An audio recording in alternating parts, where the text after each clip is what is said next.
A lot of people say that we should, dress like the Prophet ﷺ. It's Sunnah to dress like the Prophet ﷺ, right? Well, I say that the Sunnah is to dress like the people of your own time.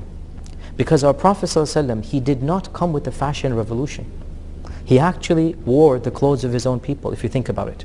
He did not change one button, one anything, one turban, exactly as his people dressed. He dressed like them.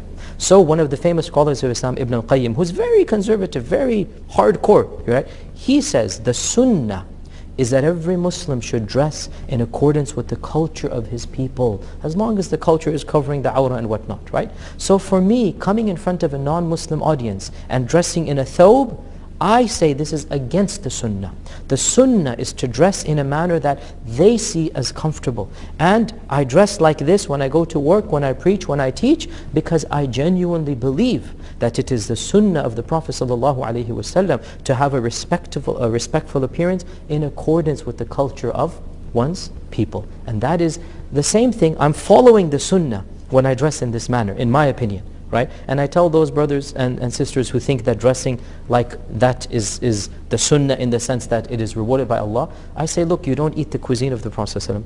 You don't live in the house that he lived in. You don't wear the types of sandals he wore. Why then do you pick one item and say it is Sunnah and ignore the mode of transportation, ignore all of these other things? We don't say that. Nobody says let's resurrect the cuisine of the Prophet ﷺ. That's gone. We all love our biryani, right? And our Prophet ﷺ never ate rice. He never ate rice, by the way, because rice was never imported to Arabia until the time of the Sahaba.